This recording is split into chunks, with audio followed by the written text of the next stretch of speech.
Welcome back, Central Valley Foodies. This week we have another guest. And not only guest, we have another farm this week. We have Burkhardt Organics out of Dinuba, and they have a unique story, and we would like to talk to them. Welcome, Burkhardt Organics. We have this today, Richard Burkhardt and Alyssa. Welcome. Great to be here. Anywhere you guys want to start, I chatted with Alyssa a little bit yesterday and kind of talked about the unique family history you guys have with Burkhardt Organics. I've had some farms on here before, and this story really is unique compared to some of the other ones, the way it was originated and how the farm is still going today. And anywhere you want to start, I would like everybody to hear this. All right. We moved here to the valley in the late part of '65. My mother, who was grew up on a farm in Texas, and my stepfather, who actually was an LAite, they met there after my original father and my mother divorced. And he grew up in the Hollywood Hills back in the 20s. They had a dude ranch up there. It's close to Mulholland Drive. Oh, really? Yeah, he went to Hollywood High School and all that. So he was doing a farm up in L.A.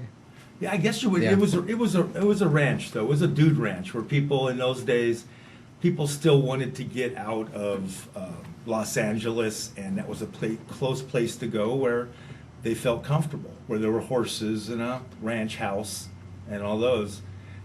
Probably most people don't realize that most of the people that came to LA in those days came from a background where they lived with horses and out in the country. So that dude ranch was kind of like the transition to the city. Yeah, It's still kind of doing. It was a place to go. It was a place to a retreat, as such. And he wanted to get out of the city too. So when they got married, and I was only 5 years old, 4 or 5 years old, they decided they were going to get out of the city, what he always called the cement jungle and the rat race. The rat race. Yeah, he was tired of it already. Uh-huh. Even he was already in his. He'd already been through one marriage also, and they lived up in Rolling Hills, which is right there, as you know, probably south of Torrance, up on the Rolling Hill Estates. And so we knew some people down here. We had my grandfather had some friends that lived in that area from Texas, and they were all Czech people. So so they found a ranch down here, a 20-acre farm outside of Dinuba, and kind of moved here. They both had jobs because they were both teachers. She taught at Dinuba High for about 20-some years, and my stepfather, Bob, he taught at Reedley High and at Washington Junior High before that for a few years. And he was a person, and my mother also, they weren't used to, actually they were using a lot of chemicals already on the tree fruit. We had a tree fruit farm and grapes, the old style Alberta peaches back in the day that everybody loved, and they froze them a lot, and they sent them all over. There wasn't a lot of fresh fruit shipping in those days. And we had Santa Rosa plums, Emperor grapes, and Alberta peaches. That was the 20 acres. That's what you started with. That's what we started with. And already, he found out very quickly that really marketing it and making any type of break-even point or anything was almost impossible. So we basically took the Albertas and turned it into a pick-your-own.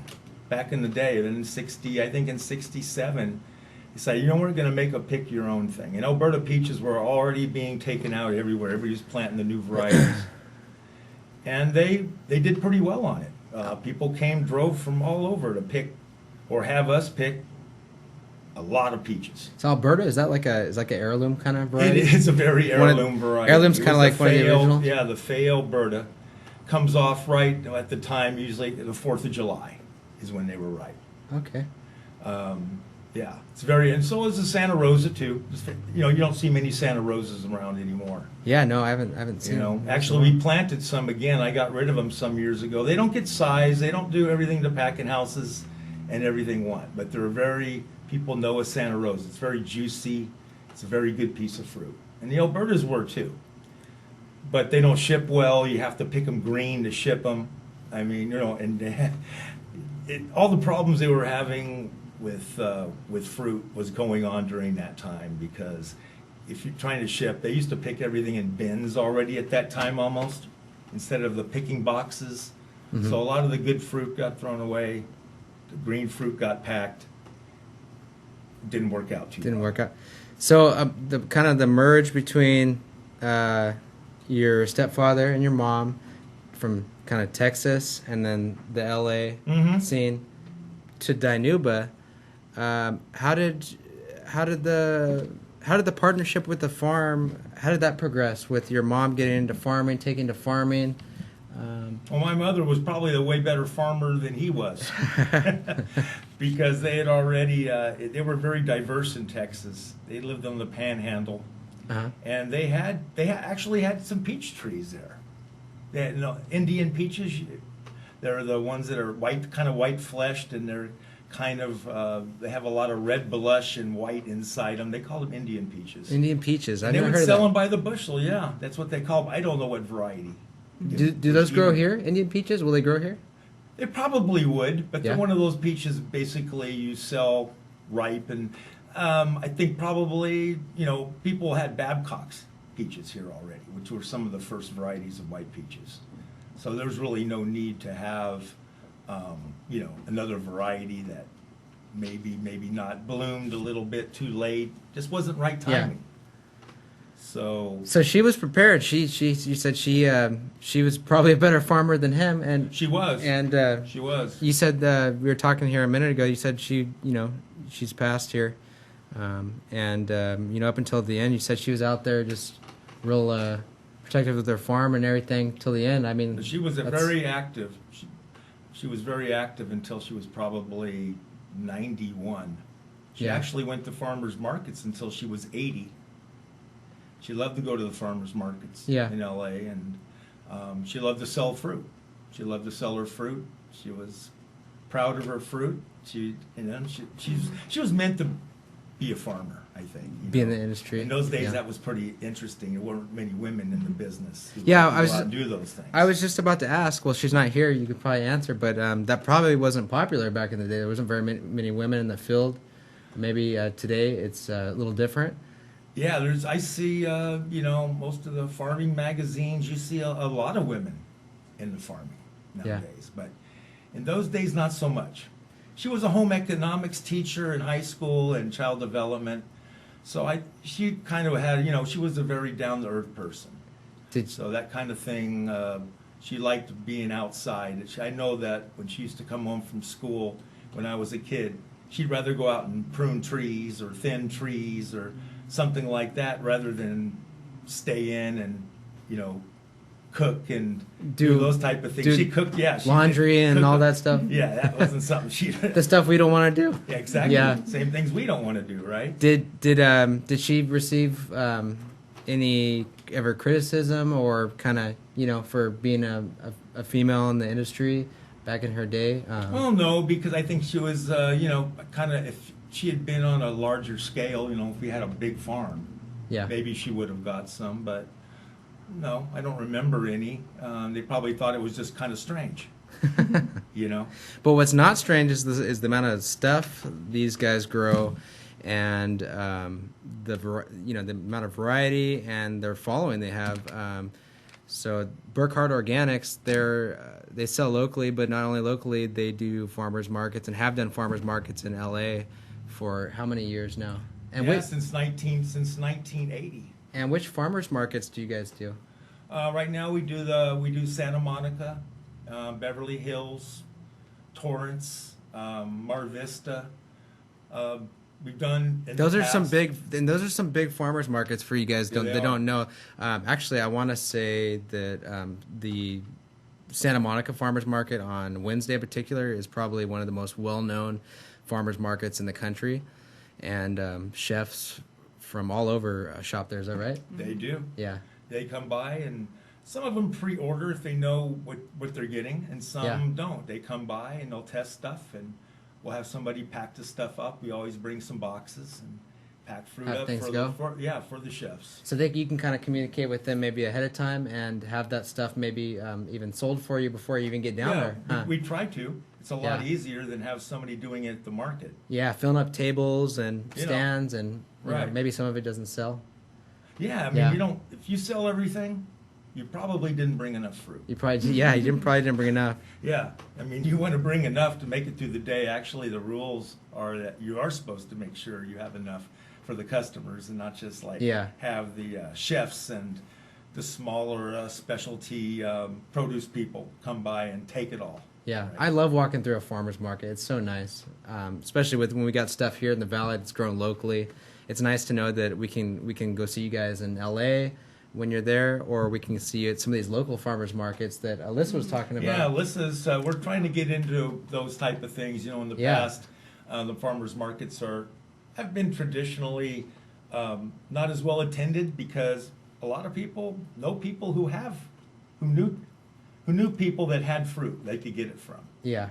And hey, would you rather go get it from your neighbor for free, or would you go pay for it, right? Yeah, exactly. That's the way I always see it. I mean, I think that's common, right? Yeah. It is in farming communities, but now Fresno's so diverse. There's so many people that move here.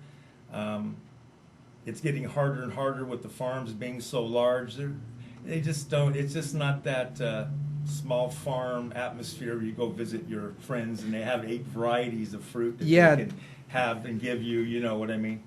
Yeah, I think it was the Nailers or who was it? Kern. It said that a lot of these small Central Valley farmers are not being necessarily wiped out, but like they're becoming like kind of the dinosaurs in the Central Valley. We are. So, and that's a shame, but that's what I'm trying to help here, and what Alyssa's trying to do with promoting and marketing some of these farmers at the farmers markets. So, Alyssa, you want to talk about some of the farmers markets like Visalia and some of the local ones you guys are doing here? Yeah, locally here this month we just started doing downtown Visalia, which is on Thursday nights. And that's down on Church and Main, and that's every Thursday, so we'll be there tomorrow.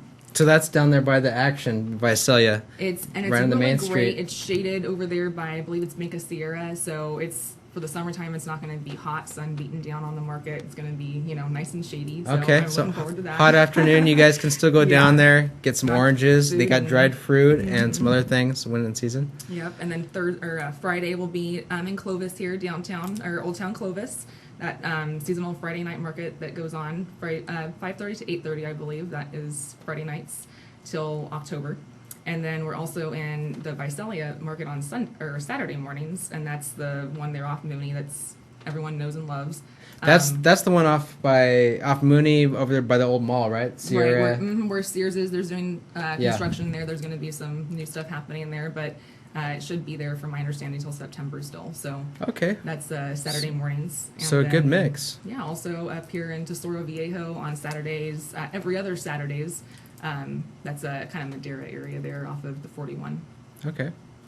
So this time of year, what can we expect if we go down to the farmers market to see Burkhardt Organics? What kind of things can we see? We got oranges right here, I see, and we got these persimmon chips. Yeah, our persimmon chips are a customer favorite. Our dried fruits available all year round. That's also on our website. You can see that on our social media accounts as well. I do behind the scenes like little reels and stuff moving forward into the summertime. Yeah. When we do drying, I'll be showing our drying process a little bit. And oh, stuff that's like cool. Yeah. And then for right now, though, we do have the oranges. We have some lemons. But pretty much we're 2 or 3 weeks probably from stone fruit still. Yeah, so. we're at a very late year this year because of all the rains and the cold weather in March. It's slowed things down a lot. Yeah, during the drought, fruit was very early. The normal time for the fruit is usually we start with the early nectarines and apriums, which is a cross between an aprium and apricot and a plum. Oh, what? But they taste a lot like apricots. Sometimes if you can taste a little bit of plum in it, just a little bit. But we find they get pretty sweet compared to a lot of the early apricots. So that's why we planted them. Quite a few years ago, actually. They're a favorite, and it's early. So even before you get, and there's other varieties that we're trying to get that are early. But they'll find at the farmers market though. They'll find early peaches and nectarines within 2 weeks. Yeah. Some of the fruit starts out pretty small because it is early, and we've had a short time for the fruit. The early fruit likes to get ripe on time, and it doesn't always mean it's going to get that big fruit that you get in the middle of the summer. You're not going to get it early, but it still has good flavor, and it's still good. Good nutrition, everything else. It's just you don't get that size and that real good July peaches. Between the middle of June and the end of July, some of the best peaches in the country come from this area. Central Valley, yeah. The Central Valley, the best peaches. The best, a lot of different things. Right. So my question for you, we're talking about varieties here. The farm's been around since 1965. Are any of the original varieties still very active? They've come up with a lot of good varieties, and you have to understand that those varieties were hybrids too, even though they're heirloom and such. Uh-huh. There were still varieties that were, I would say, sometimes very difficult to grow, and they had a lot of problems with things like split pits and softness around the shoulders of the fruit or the tip, and a lot of those varieties are gone now. We don't hardly have any. I don't know hardly anybody who does. There's a few varieties that I'd like to try again on a very small scale. That are really good peaches. But they've come up with other peaches that are really good in the last. I've seen so many varieties come and go. We don't have any of the real old ones. I'm saying I'm replanting a plum that's a kind of heirloom, the Santa Rosa, which people ask for all the time. Mm-hmm. We had some really old trees, and the farm started out with Santa Rosas. So one of the first things we had on the original 20-acre ranch had Santa Rosa. It was probably the most popular plum at the time. Wow. It was one of those. It's called Santa Rosa because Luther Burbank, his hometown is Santa Rosa, and he's the one who developed. He's the one that developed the seed for it. Yeah. Yeah. The seed or however it's done. I'm not onto the way they develop varieties. There's so many different varieties. Many. Do you guys? You mentioned peaches too. Do you guys you ever grown or heard of? It's called an O. Henry. Oh yeah. We have O. Henrys. You guys have O. Henrys? Always have had O. Henrys. I planted them 3 times, probably 4 times over the last 35 years since I got out of the Navy. I love O. Henrys. They're one of the best. Now, when are those coming out? July? Those come out in July, in the latter part of July. That's one of the last peach season or peach varieties. Not we anymore. Have. No, we have several that passed that. They have September varieties now that are pretty good. But once you get past the end of September, the peaches start to firm back again and kind of firmer and harder, and they're not as. They don't have that juicy, tender. Mix between flesh and juice, where it just cuts. You cut it like a knife. Yeah, right, you can almost use your finger to kind of get it off. And right, and there are freestone varieties too. Mm-hmm. Yeah, there's other varieties. A lot of varieties now are what they call a clingstone, where most people know as clings. Clings, yeah, right. Cling peach. Yeah, they used to be used only for canning peaches. Clings did, but now they have a lot of varieties, and they don't have as many problems. As far as like split pits and things that can ruin fruit, make it unsellable really, because once it splits on the top, and bugs can get in it, all kinds of things, especially organically. Yeah. So it's pretty safe to say, you guys are certified organic, and you're you guys pretty much specialize in citrus primarily and stone fruit. Stone fruit mainly. Fruit mainly. Yeah. That's the. Because we have citrus. Like the reason we only have oranges right now and lemons is all our smell so good too. By the way, all of our tangerine, mandarin varieties are finished already. Because this year is late and we don't have a lot of those. So we have gold nugget and we have satsumas and pages. We have a lot of varieties. Satsumas are those small ones, right? Those real small ones you get like a like the commercial variety would be like a cutie, right? Like a Well, actually, cuties can be more than one variety. Actually, I think that you do. Paramount, Four the different company ones. Wonder that makes the wonderful pomegranates they own, Yeah. I think Paramount, or at least Oh. they're in, maybe they have this together partnership. And they use several different varieties for cuties. No, they're not that small. Satsumas actually come off earlier. that's a good smelling orange right now. A lot of people pick their Satsumas pretty early, like before Christmas. They're very easy to peel, and they're very early variety. But you have all your other varieties in between. Yeah. And Tangelos and all kinds of different things that they have now. The citrus varieties, how many they have is just amazing. It's crazy with citrus too, and fresh citrus.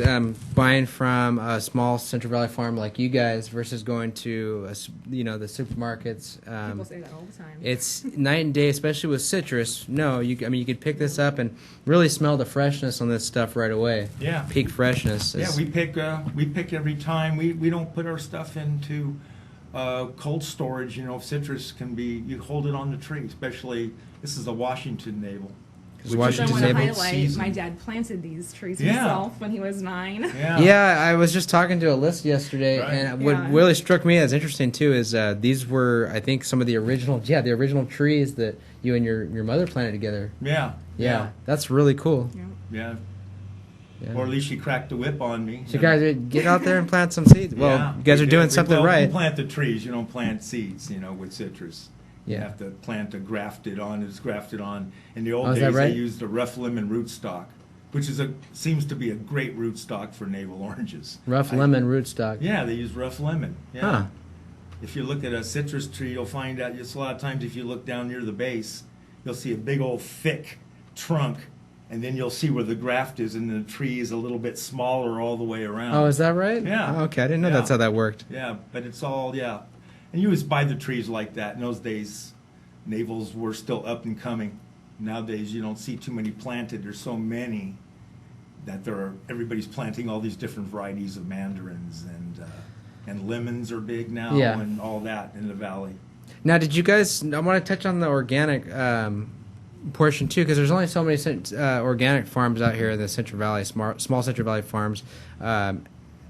How did you guys start out organic, or We didn't know what organic even meant at is that this how you time. guys grew? Yeah. Yeah. We didn't. We found out from, well, one of the ways we found out was Bob had my half brother and half sister. They were, I guess you would call them hippies. They were already, they had been born right after. They were true baby boomers. Uh-huh. They're both passed away now, but they were born in the late 40s. I think my sister 1950. And so they were saying they had already lived up in Oregon and San Francisco and these places like that. So we found out about it that way. And once we started going to the farmer's market in the 70s there, we started knowing truly what organic was, because there was no definition in those days. What you could use, what you couldn't. It was kind of like we started using compost, and my stepfather didn't like any of the chemicals. In those days, they used to use a lot of organophosphates, were the biggest things you use to get rid of the insects. Yeah, I heard of those on phosphates. both- Yeah, On both citrus and stone fruit during the winter. yeah. And that stuff is all banned now, by the way. Has been banned. A lot of those have been banned, like parathion's been banned for, 25 years. They just banned one of the last ones last year. I don't know the generic. I don't know the generic was called Lorsban, and it was a pretty strong one, but that one's gone too now. So the industry as a whole has lived and learned through some of these Yeah. chemicals they've Yeah. used and Right. learned what's. Well, I don't know how much they learned, but they were forced to learn because Yeah. those things were banned by, California and also Yeah. the EPA, because a lot of cancers and stuff were, Yeah, but were related to that. even today, the hippie movement aside, jokes aside, there's Yeah. a big there's the logo. I see it popping up right now. But there's a big demand for that now, and a lot of people are a lot more health conscious these days, and probably seeking out you guys because you guys are organic.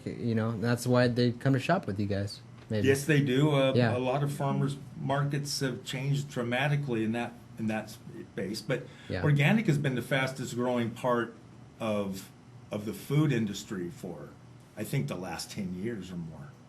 Big segment, yeah. You know, even though it's still a small segment, it's grown tremendously.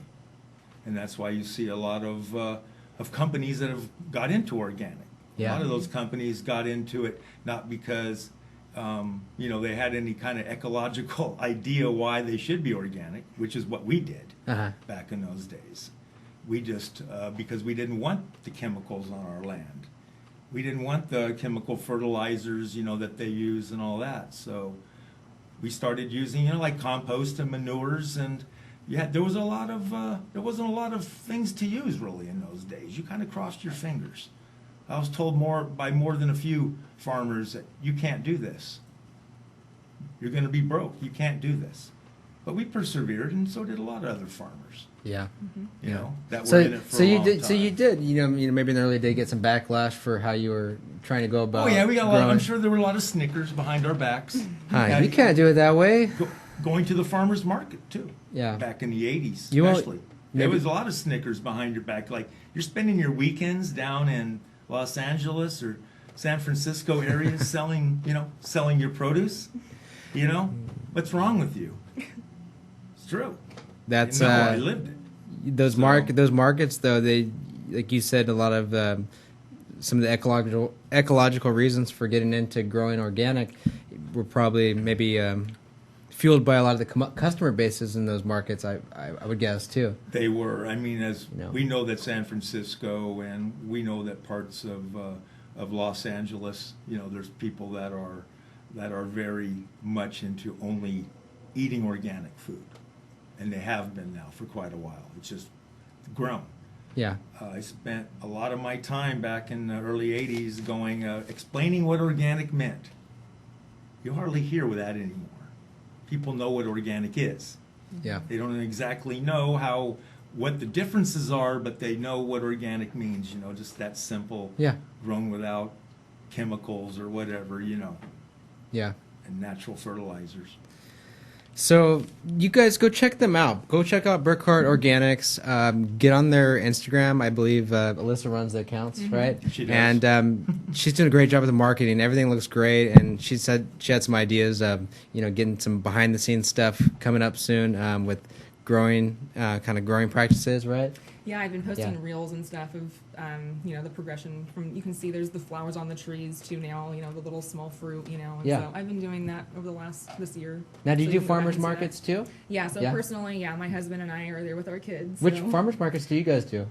We do all the local ones. So All you the can local? see us in Visalia Visalia? downtown on Thursdays, Friday Clovis, I'll come check you guys Saturday out. The Visalia morning, and then every other week will be the Tesoro Viejo on Very Saturday nice. evenings. So if we walk into your guys' booth, what do you guys have? You guys have the produce. Do you guys do any samples? Do you guys do any Yes. samples and stuff? I sample the dried fruit, so you can come Okay. taste all the dried fruit. Yeah, all the dried Come- fruit. You can go sample. Yep, come taste the oranges. The oranges, everyone always says it's night and day. We have the best oranges always at the market. They taste everyone else's, and we have the best Yeah, ones. see, but you get the sample and you're hooked. You go there, Yeah. you're going to get about 4 bags of each them and take them all home and Yep. share them with your friends and neighbors. Yep. Better than candy, right? Better than candy, Get yeah. your kids connected on something that's healthy, right? That's it, yeah. That's what they're trying to do now. Supporting the community, supporting you, you know, it's good for their health. It's good. Is there anything else you want our audience to know?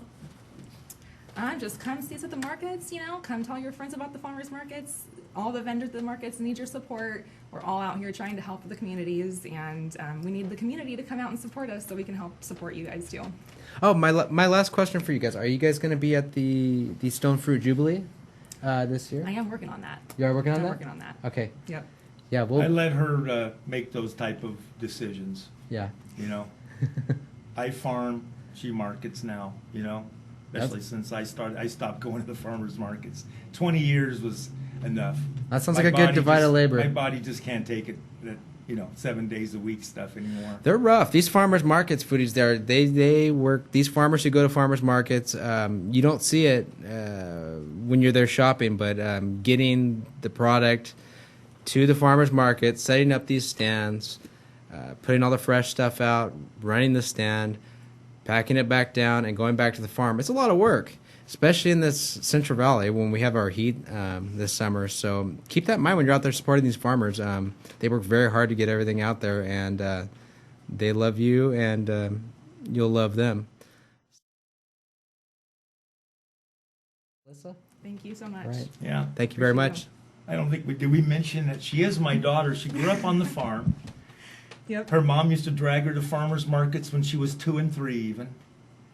And she's kind of decided to, she likes the lifestyle. Take the reins. But the lifestyle, though, also. Yeah. It's a great Yeah. lifestyle living out on the farm. Yep.